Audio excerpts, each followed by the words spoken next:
Առավոտվա պիկ ժամին թե օրվա կեսին աշտարակի կանգառները լեփ-լեցուն են, ավտոբուսներով չէ, տրանսպորտին անվերջ սպասող մարդկանցով։ Ավտոկայաններում, Խաչմերուկի թե հրապարակի կանգառներում աշտարակցիները ժամերով են սպասում իրենց Երևան հասցնող գազելներին։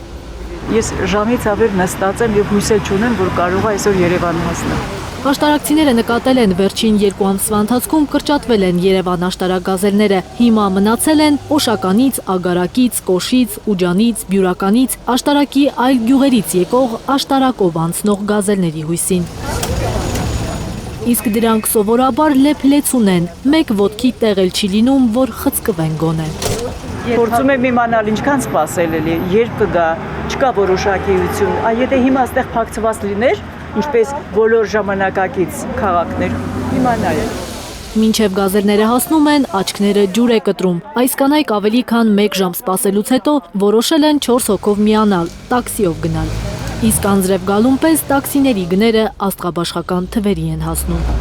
Հիմա երթուղային եմ սպասում, եթե չլինի տաքսի։ Մարդը չի կարողանում կերպանը թույլ չի տալի իրան, որ ինքը տաքսիից օգտվի։ Շատերն են Երևան գնում, բայց տաքսին 4 հոգուց ավել չի տանի։ 4 հոգի հավաքում եք, բայց ցանկացողներ էլ չունի, մարդկա չունի 1000 դրամ որ տա։ Բայց ես երեխային պետք է վերցնեմ դպրոցից, ստիպած պետք է գնամ։ Աշտարակցիները այստեղից այնտեղից լսել են, որ ուզում են թանկացնել Երևան աշտարակ երթուղին սպասարկող գազելները, գրեթե կրկնակի 250-ից դարձնել միանգամից 400։ Վստահ են, դիտմամբ են կրճատել որոշ գազելներ, որպեսզի մարդիկ անհարմարությունից ճարահատյալ համակերպվեն հնարավոր թանկացման հետ։ Թող բոլոր ժողովուրդը ոտի կանգնեն, այդ հարցը լուծեն, չի լի։ Մեղք են, չէ։ Բանվոր են։ Այն մեծահարուստների համար իշ կա, իրաց մեքենաները նստած ման են գալի։ Լսել են, որ ասել են թանկացնեն։ Ուղղակի խղճին մոտիկ էլ չի էլի։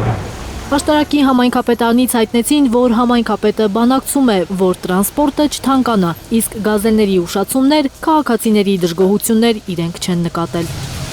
Աշտարակցիները հավատում են, որ իրենց համայնքապետը կլուծի այս հարցը, թույլ չի տա, որ կպչեն իր քաղաքացիների գրպանին։ Զարուհի Սահակյան, Աշոտ Մնոյան և Սմբատ Ասլիկյան, Հայլուր։